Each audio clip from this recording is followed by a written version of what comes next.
story, and then the manager or the senior editor to whom Speed reports would then confirm the facts. And then secondly, there was going to be an independent investigation outside of your company. How far are these two? There was a retired judge that was appointed to investigate. I'm not too sure of the report whether it has been finalized or not. On that end, I know there were efforts made to make sure that we are getting to the bottom of this issue as a company. Also, our reputation was on the line.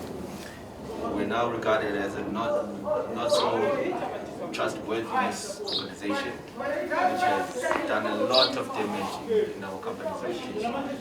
So there were efforts made to try and make sure that what we initially reported on can be confirmed and can be seen as something. So, this taller woman, did she had babies?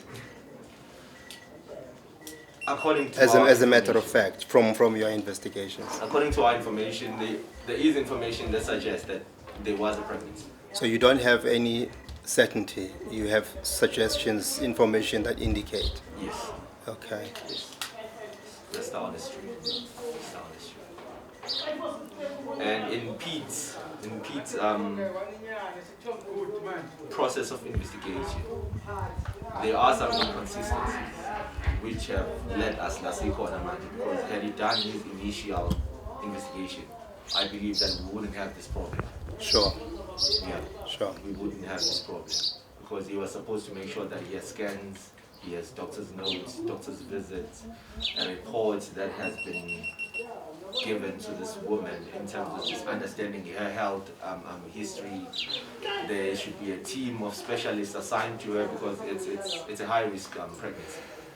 10 babies, it's a high risk pregnancy. She's over the age of 35, she's already high risk. So there should be protocols that are put in place. There should be guidelines that are just formulated to make sure that there aren't any problems that are encountered. As you can hear, la bafana abadlala le nto yabo. So if ungehlisa kancane isifonyo sizokwazi ukuthi sizwane. Okay. Yeah. Umsindo wala team, you won't have any problems. You got a noise cancelling. Okay. So you said you are from the investigative department. Yes. But what's your role? Are you a reporter or are you I'm an an editor? investigative journalist. Okay. Yes, investigative journalist. Ngibona nje ngikwenzayo ukuthi ngiphenye kanje. So from what I understand in my talk with Dr. Serv is that your interview today is really confirming a few things. You're not starting this thing all over because you've got your all information. Yes. So you just wanted to, although I'd given Pete and he had already done the recording, so I don't know why there's a second recording of my face. In my understanding, the briefing I received from my editor, we're going to talk about the triplets. The disappearance of the triplets, and unfortunately enough, in your case, you were able to see them in incubators, if I'm not mistaken. You were able to see them. Yes. So this is now bringing new light into this whole story. Yeah, but what I'm struggling with is the nexus between the triplets and the duplets. My understanding in this instance is that we are establishing the fact that the woman is capable of carrying more than one. That's the beginning. That I can confirm for you. She's capable of carrying more than one. And now it's a second instance that her babies have disappeared. Okay. And there's also a link of a syndicate operating in and around the county. Steve Nico, they are unregistered doctors and all that. So now we believe that she might be a victim or she is indeed in cahoot with the people who are operating this syndicate. And what is your information telling you so far? It's quite difficult to make a thorough analysis of. But you've got private investigators now that are in this thing like knee deep, Yes. and it has been like 3 months already. Yeah, there is information. There is information. It's just that even with our team, we are working in separate divisions. Sure. So we don't always feed off the information that we receive separately. So it happens in instances like this where I am now coming in here with everyone knowing that I'm here. So I'm going to go back and report. And then we can try and file a report, then try and accommodate everyone who is on this investigation. Yeah, in my case, I will confirm a few things for you. Okay. Tim, This woman, whenever you're good, we can start. this woman came and became my tenant here. I never knew her before that. Tim, are we starting? Okay, Yeah. We'll start. No, it's already rolling. It's fine. Okay. You will do the editing Okay. subsequently. Okay. So tell me about your experience with Kosiyame, how you guys met and your relationship basically. Yeah, like I was saying, she came here. But before that, sorry, would you mind introducing yourself and the relationship you had with Kosiyame? But you're going to get that in the narrative. Yes, but it's also good for a video. Whenever you do an interview. Yeah, you will do the editing. You will do the editing. Okay. She came here 2017 as a tenant. Then I gave her the room because it was available. And then 9 months later, she told me that she was a widow. She didn't have her husband died some years ago. And so we got involved. But I soon discovered some things. Then I ended the relationship within 2 months. Yeah. At that point, she already claimed that she was pregnant.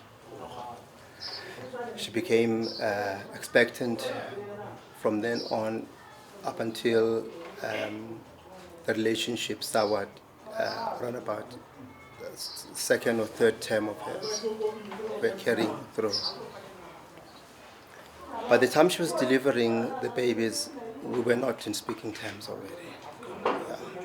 Because of what you said you found out. Yes. So this had to do with the pregnancy. No, it was more about her and her lying behavior. Yeah. Her character, basically. Yeah. Okay. She's a committed liar. She just lies about everything. Even when there are instances truth would save her, but she would give you the opposite of that. Okay. So when you say that her character is one that is deeply rooted in lies, how did you take the pregnancy? Well, I knew that she was carrying my child. That I knew without having to confirm with anybody, because she was here most of the time and she was working at Pick and Pay. Yeah. So I couldn't try and pin it to any other person or blame other factors. No, I can't say that. She was carrying my babies and she carried them to term. Intriguing factor came when, because they were delivered prematurely, as you know. If it's more than one baby, they've got to do a cesarean, and they've got to keep them in the incubation until they reach a certain weight level and they have no complications. The downside for me was when the babies were released. I went on a Thursday and I spoke to a woman who told me that her name was Dineo. She's a nursing sister in charge of the neonatal station. And she told me the pediatrician attending is happy with the growth of the babies, so they will be released anytime soon. And this is happening at which hospital? Steve Biko. Steve Biko Hospital. Yeah. Okay. Yeah. Little known to me that they already signed the discharge papers, because soon thereafter I got a message from one of her friends that the babies have been released. So I went then to hospital to fetch the babies. It was on a Saturday. Only found that the babies had already left. With the Upon inquiring the sister in charge, don't remember her name, Kepile, something like that. She told me, no, she was here, the mother, and with the granny of the kids. So, because there is no relationship between me as a biological father and the mother, so the granny had offered to take the kids to raise them in her house in Soweto, Dimoletsane. Okay. This is the information delivered to me by Nkepile, Okay. So- Nkepile, who happens to be an employee of the hospital. a sister in charge at the time when I arrived there. And I did not know where they are, because she had already blocked me. So all my SMS, all my WhatsApp, all my phone calls don't go through. Okay. So now this is happening 3 years ago, which was 2018. This is 2018. The babies are delivered on the 6th of July. The reason why I remember that's my father's birthday as well. Yeah. And my first daughter happens to be on the 6th of July. So I cannot miss that date. Truly is a birthday. Yeah. So I remember that specifically because I was phoned by the hospital, because she had given my name, I don't know for what, As a father. as a father. So now, when they release the babies,